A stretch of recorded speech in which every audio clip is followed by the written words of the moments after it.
Every winter, like clockwork, a massive grizzly bear would appear at the edge of the forest and settle onto the creaky wooden porch of an old man's cabin, curling up like a house cat, breathing slow and steady as snow buried the world around them. To strangers, it was a terrifying sight, a 700-pound predator snoozing just feet from a human. But to 74-year-old Walter Jenkins, it was the most comforting thing he knew. Because 20 years ago, Walter saved that bear's life. And every year since, the bear returned, not for food, not for shelter, but for something far more human: companionship. Neighbors said it was madness. Biologists said it was impossible. But every winter, like a sacred ritual, the bear would find his way back to that porch. Until one year, he didn't. And what Walter discovered when he went searching would change everything, and reveal a truth even more heartwarming than anyone imagined. Walter Jenkins had lived alone in the Montana woods for the better part of 3 decades. After his wife passed and his son moved east, he'd chosen to stay behind, not out of stubbornness, but because the forest had become his home in a way no town ever could. The quiet didn't bother him. In fact, he welcomed it. He chopped his own wood, fished from the frozen river when he could, and read old paperbacks by lantern light through long winters. But nothing could have prepared him for that one December night 20 years ago, when he found a dying creature outside his cabin door. It was a bear cub, barely 3 months old, shivering in the snow, one leg twisted, eyes wide with terror and pain. It had collapsed beneath the porch steps, half frozen and barely breathing. Walter wasn't a wildlife expert. He knew what the book said: never approach a wild bear, even a cub. But something in the way the tiny creature whimpered, so soft, so human, struck a nerve deep in his chest. He couldn't leave it there to die. He named the cub Bruno, after the great silent film actor, because for weeks, the bear didn't make a sound. Walter bundled him in a worn flannel coat and placed him by the hearth, fed him crushed berries and boiled rice, wrapped his injured leg in strips of linen and whispered, "You're all right, little one. Just rest." It took time. 3 weeks of sleeping with one eye open, of watching for the mother who never came, of wondering if he was doing the right thing. But slowly, Bruno grew stronger. His coat filled out, his leg healed, and he began to explore the corners of the cabin, sniffing boots, knocking over cans, and curling up beside Walter's rocking chair like a shaggy old dog. And then, just as quietly as he had come, Bruno left. One morning in February, Walter opened the front door, and the bear was gone. No note, no sign, just a trail of paw prints leading back into the trees. Walter stood there in the cold, hands trembling slightly. "Guess it was time," he said aloud to no one. He didn't expect to see him again. But the next winter, just after the first heavy snow, Walter heard a familiar creak on the porch boards. He peeked outside. There he was. Bruno. No longer a cub, but not yet full-grown. He was heavier, taller, stronger. And without a sound, he curled up like a snowball on the porch, rested his head on the steps, and fell asleep. Walter left the door cracked and watched him breathe. And from that moment on, it became a tradition. Every winter. Same porch. Same bear. Same bond. Years passed like falling snow, quiet, steady, unannounced. Bruno grew. Each winter, he returned to Walter's porch larger, stronger, more regal. By the 5th year, he was a full-grown adult grizzly, towering and wide-shouldered, with thick brown fur and eyes like polished amber. To most, he would have looked terrifying. But to Walter, Bruno was a constant, more reliable than the seasons themselves. Every December, just after the snow came in earnest, Bruno would arrive without a sound. He never begged, never growled, never pushed open the door. He'd simply curl up on the old wooden boards, his back against the cabin wall, and close his eyes.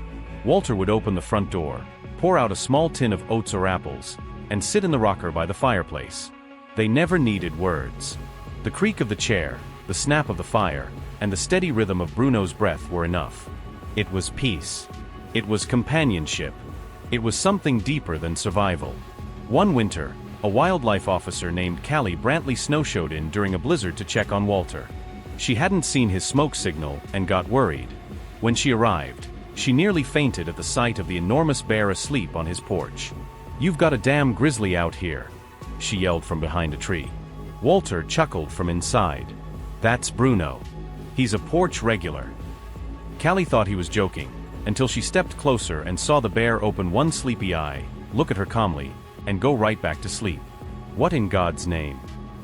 Walter just smiled. He's got good taste in naps.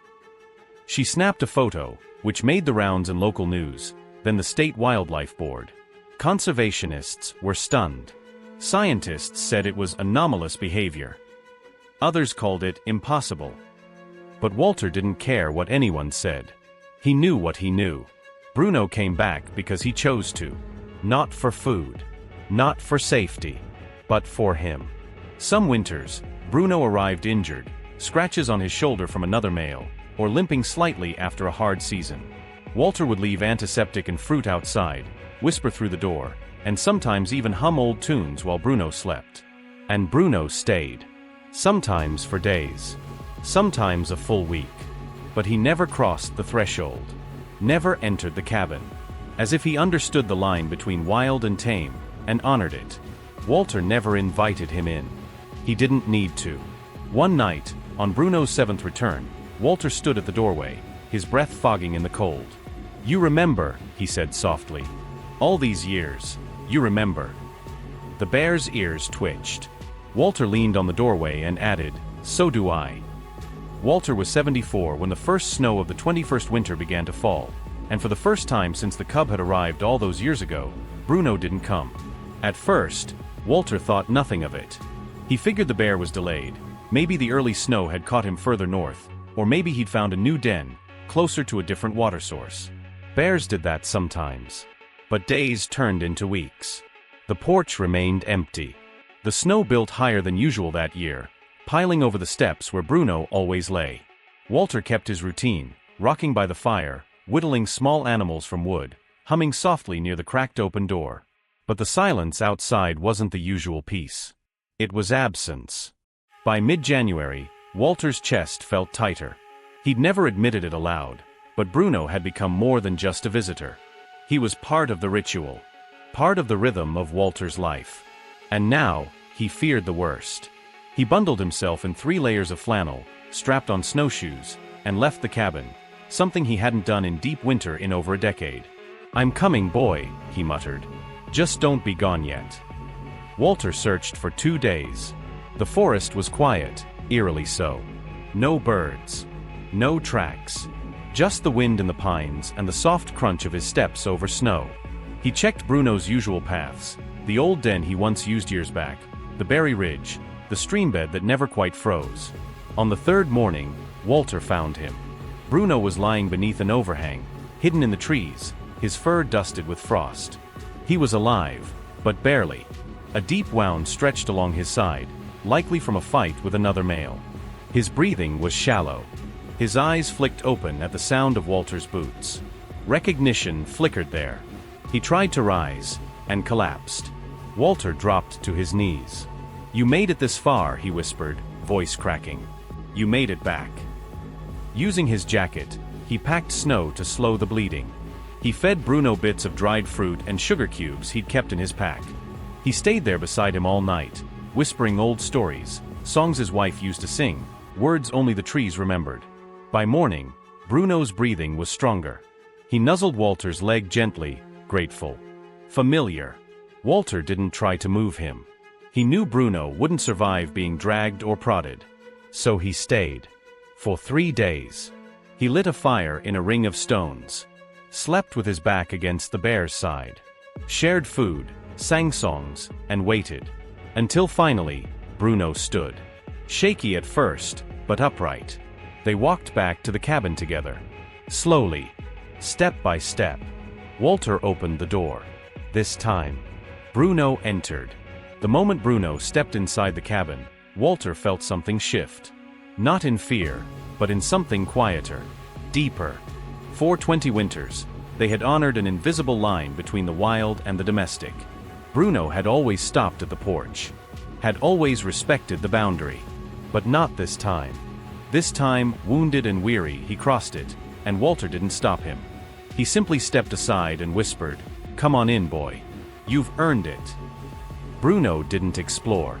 He didn't sniff the shelves or knock over the woodpile like he used to as a cub. He walked slowly to the hearth, lowered his heavy body onto the woven rug, and closed his eyes, breathing deep, as though the warmth itself was familiar. Walter sat down in his rocker, letting the firelight dance across them both. And in that quiet hour he realized, this wasn't just a bear sleeping indoors. This was a friend coming home. For 3 days, Bruno stayed. He didn't eat much, just the apples and oats. Walter sat down gently. He barely moved, except to stretch or nuzzle closer to the fire.